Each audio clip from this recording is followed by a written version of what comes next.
Tapi sekarang kita bahas adalah ar-rukhas al-musytarikah baina safari tawil wal qasir. Ar-rukhas artinya rukhsah, keringanan-keringanan, dispensasi yang al-musytarikah itu artinya yang berbarengan, yang sama-sama baina safari tawili, antara perjalanan yang panjang atau yang jauh, wal qasiri, dan perjalanan yang pendek. Maksudnya baik orang yang sedang musafir perjalanannya jauh atau perjalanan pendek, di sini ada kesamaan. Berapa macam kesamaan antara safar tawil dan yang safar qasir? Sab'atun, jumlahnya ada 7 macam.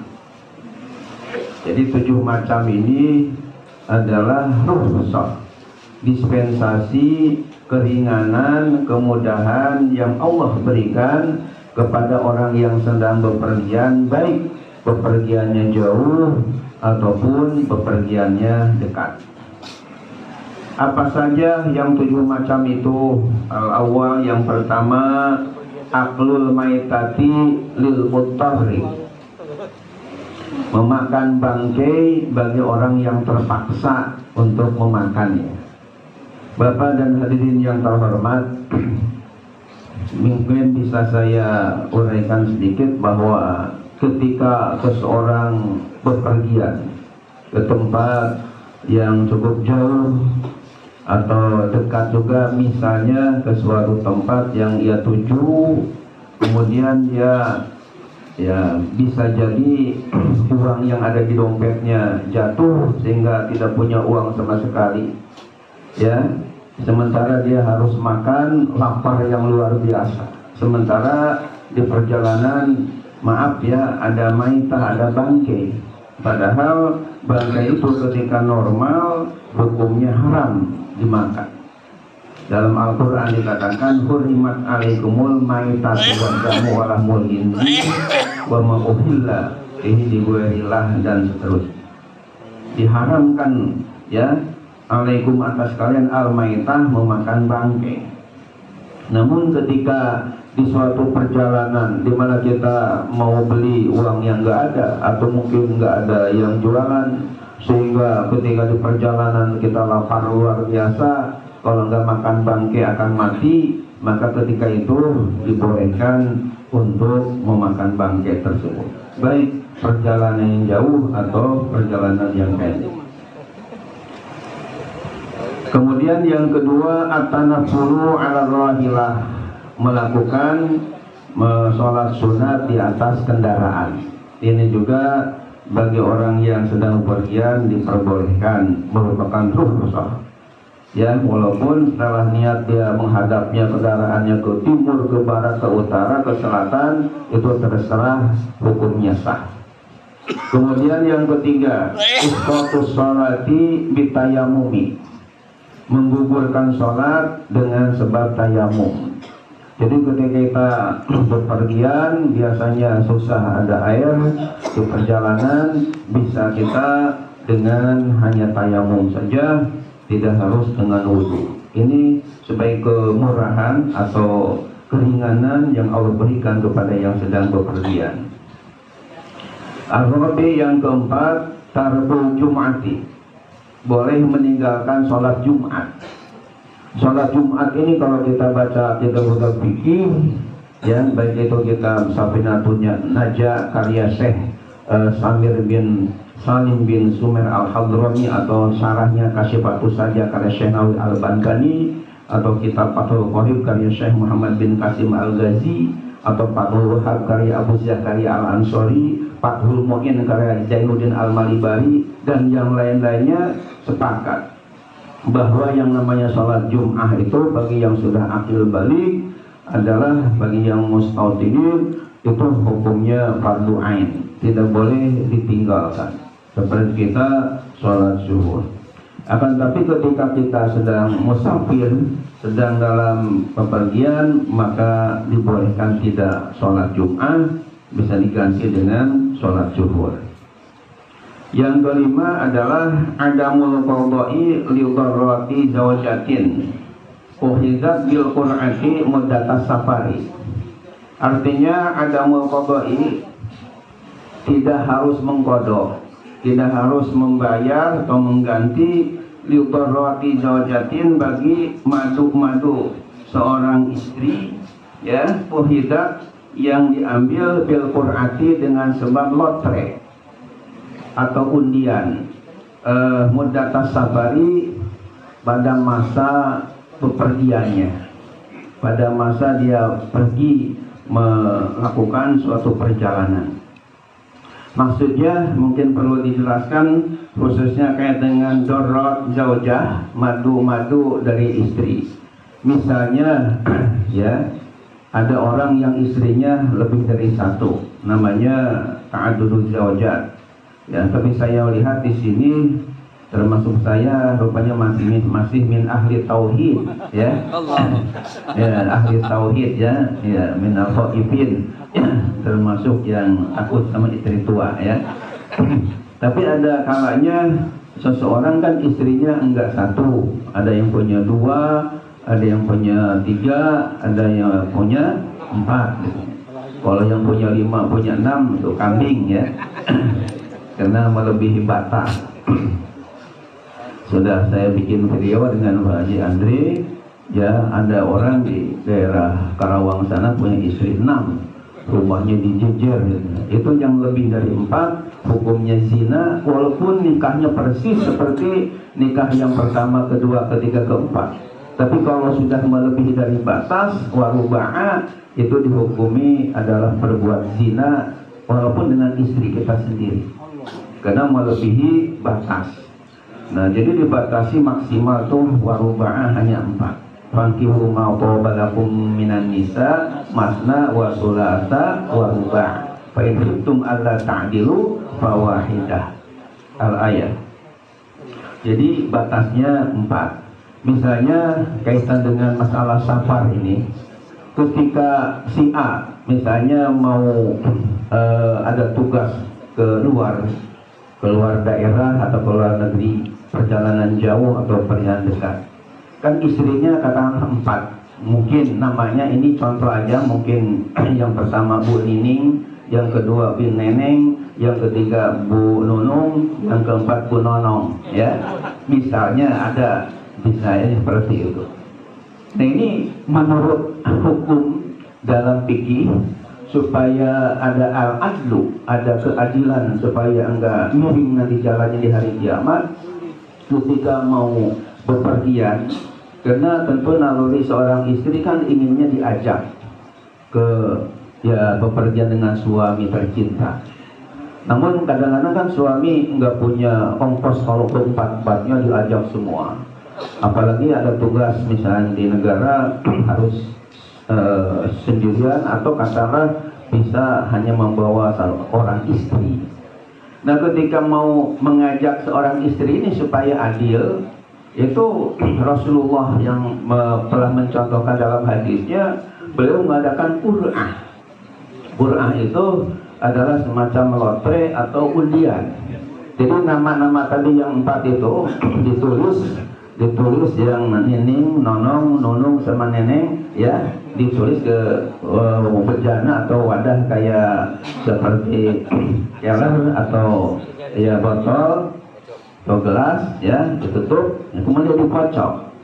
Jadi mana yang keluar dari kocokan tadi, mana yang keluarnya Neneng. Nah, berarti Neneng yang diajak untuk berangkat pergi.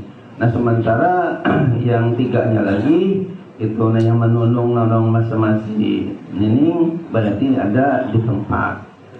Nah, ketika ngajak Neneng itu ke luar daerah atau negeri tadi, berarti kan malam-malam yang harusnya gilir kepada istrinya yang tinggal itu apakah harus dikodok?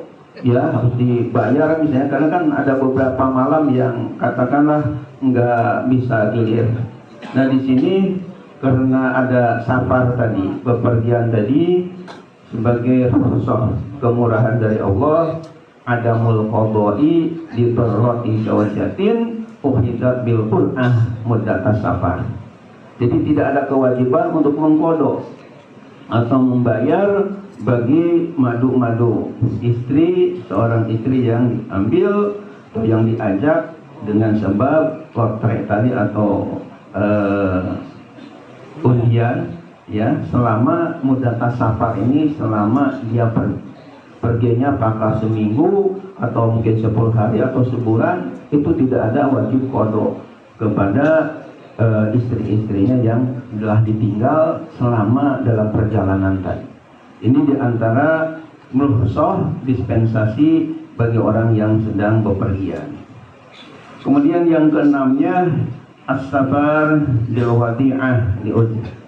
Jadi bepergian juga boleh dengan menitipkan sesuatu karena ada sesuatu yang uzur. Misalnya biasanya ketika kita pulang kampung, ya kita titip ya rumahnya, atau mungkin juga ada anak yang tidak ikut, biasanya kepada tetangga dekat tolong diawasi, dijaga, dan juga sesuatu hal yang dibolehkan bahkan bagus menurut agama kita. Kemudian yang ketujuhnya as-safar bil ariyah, yang pergian dengan meminjam. Misalnya mungkin kena perjalanan jauh, sementara dia ongkosnya kurang atau kekurangan biaya, bisa juga ya meminjam kepada tetangganya atau temannya untuk sekedar ongkos perjalanan. Ini dibolehkan oleh agama kita. Hadirin yang dimuliakan oleh Allah Subhanahu wa taala, satu lagi adalah ahkamus safar, hukum-hukum yang berkaitan dengan bepergian. Khamsatun, jumlahnya ada 5 macam. Jadi bepergian itu tidak lepas dari 5 macam hukum. Awal yang pertama wajibun, hukumnya wajib. Artinya kalau kita nggak pergi, nggak berjalan dari rumah kita, hukumnya dosa. Kenapa? Karena safarnya wajibun, hukumnya wajib. Seperti bagaimana contohnya di sini diberikan contoh kasafari li isqati fardil haji wal umrati. Seperti safar, bepergian untuk menggugurkan kewajiban ibadah haji dan umroh. Misalnya bapak saudara sudah istitoah, sudah ada kemampuan untuk ibadah haji dan umroh ke tanah suci. Itu safarnya, berangkatnya ke tanah suci tadi hukumnya wajib. Dosa kalau bapak diam aja di rumah, tidak mau pergi padahal mampu untuk berjalan, belum pergi. Kecuali kalau istilahnya rajulun ma'dub. Rajulun ma'dub itu artinya orang yang sudah maridun la yurja bur'uhu, orang yang sakit yang sudah tidak bisa diharapkan sembuhnya, itu bisa dibadalin oleh yang lain. Tapi kalau misalnya bapak sehat, bisa berangkat ke tanah suci sendiri, hukumnya wajib safar tadi. Yang kedua diberi contoh di sini oleh Syekh Al-Alamah, ya, Sayyid Hasan Al-Qalb, ini adalah wali thalabil ilmil wajib, dan berangkat atau pergi dalam rangka mencari ilmu yang wajib. Misalnya ada seseorang di suatu tempat, dia belum tahu tata cara wudhu, tata cara sholat misalnya. Ini kan wudhu ini wajib, wudhu dan sholat ini adalah wajib hukumnya, tapi dia belum tahu tata cara yang baik. Ada misalnya yang tahu ustadz anu di kampung anu atau di daerah, nah maka dia wajib hukumnya untuk berangkat kepada ustadz atau kiai yang dituju tadi. Jangan diem aja padahal dia nggak tahu. Misalnya ya, ini contohnya yang berangkat wajib atau bepergian hukumnya wajib. Yang kedua, yang semuanya ada 5. Yang kedua sunatun, hukumnya sunnah. Jadi dilakukan berpahala, enggak dosa. Seperti apa? Kasafari li ziyaratin Nabi sallallahu alaihi wasallam. Seperti bepergian dengan tujuan mengunjungi makam Nabi kita Muhammad sallallahu alaihi wasallam di Madinah Al-Munawwarah. Ini ziarah kepada Nabi ini sangat tentunya dianjurkan. Saya paling tidak punya 2 kitab yang berkenaan dengan pentingnya ziarah kepada Nabi Muhammad SAW. Yang pertama, nama kitabnya Syifa'us Saqam fi Ziarah Khairil Anam. Syifa'us Saqam fi Ziarah Sayyidil Anam. Fi Ziarah Khairil Anam. Artinya Syifa'us Saqam itu menjadi syifa, penawar, penyembuh bagi berbagai penyakit. Fi Ziarah Khairil Anam, dalam menziarahi sebaik-baiknya makhluk Allah Subhanahu wa taala di dunia. Nabi kita Muhammad sallallahu alaihi wasallam dikarang oleh ulama yang sangat mulia dan terkenal, namanya Imam As-Subki. Yang kedua, ada lagi ketika saya jalan-jalan ke Madinah, ke Mekah, ada sebuah kitab yang bagus yang saya miliki, judulnya adalah Tasbitul Fuad fi Ziarah Khairil Ibad. Ya, nama kitabnya Tasbitul Fuad fi Ziyarati Khairil Ibad. Artinya Tasbitul Fuad itu menetapkan, mengokohkan hati dalam menziarahi sebaik-baiknya hamba Allah, yakni Nabi kita Muhammad sallallahu alaihi wasallam. Ini dikarang oleh seorang ulama yang sangat mulia dari Mekah Al-Mukarramah asli, yakni Sayyid Muhammad bin Alwi Al-Malki Al-Hasani. Ya, ini karya beliau. Di dalam kitab itu dikemukakan bahwa sebaik-baiknya kita dalam meraih untuk berdekat diri kepada Allah Subhanahu wa taala adalah kita dengan menziarahi kuburan Nabi kita Muhammad sallallahu alaihi wasallam di Madinah Al-Munawwarah. Mudah-mudahan saya doakan yang hadir di sini diberikan kemudahan untuk ibadah haji dan ibadah umrah ke tanah suci. Amin. Ya Allah ya Rabbal alamin. Mudah-mudahan berangkatnya gratis semua. Amin. Ya Rabbal alamin. Kemudian termasuk yang sunnah juga wasilaturrahim, dan seperti kita berangkat untuk tujuan silaturahim kepada keluarga kerabat kita, ini juga termasuk safar sunnah. Kemudian yang ketiganya, Bapak dan hadirin yang terhormat, mubahun. Mubahun itu artinya boleh. Jadi boleh itu maksudnya la yusabu ala fi'lih wa la yu'aqabu ala tarkih. Sesuatu yang tidak beri pahala ketika dikerjakan dan tidak disiksa ketika ditinggalkan. Artinya boleh dikerjakan, boleh juga tidak dikerjakan. Itu namanya mubah. Bepergiannya mubah. Seperti apa? Kasafari litijarah. Seperti pergian tujuan bisnis. Ya, tujuannya bisnis. Ini boleh berangkat, boleh di rumah, ya, bisa dikerjakan kita bepergian, mungkin juga bisa bisnisnya di rumah, itu dipersilakan. Artinya hukumnya mubah. Yang keempat, makruhun. Bepergian hukumnya makruh. Seperti apa bepergian kita tapi hukumnya makruh? Kasabari litijarah fi akfanil mauta au lillahwi wal'abi wal muharram. Artinya bepergian makruh seperti jalan untuk bisnis berkenaan dengan kain kafan orang-orang yang mati. Ya, ini termasuk dalam makruh. Mungkin harusnya sosial dikasihkan aja kepada orang yang mati ini, jangan dijual belikan. Sehingga kalau di dalam bisnis ini hukumnya makruh dalam safarnya. Atau lillahwi walabi, atau untuk bersedang gurau, untuk hiburan yang tidak diharamkan. Misalnya ada seseorang pergi kepada suatu tempat untuk ya jalan-jalan aja, atau untuk ya nonton sirkus ya, yang tidak diharamkan dalam agama, hanya main aja berrekreasi. Ini silahkan, akan tapi hukumnya hanya sekedar makruh, tidak diharamkan oleh agama kita. Yang kelima, hukumnya haram. Perjalanan yang bagaimana contohnya yang haram? Kasafari zaujati min ghairi izni zawjiha, seperti bepergiannya seorang istri tanpa ada izin dari suaminya. Jadi si istri yang suka meluyur, ya, tidak ada izin dari suami, maka perginya itu tanpa izin suami tersebut hukumnya haram. Jadi dosa, hendaknya si istri izin dulu sama suami ketika dia mau pergian ke suatu tempat.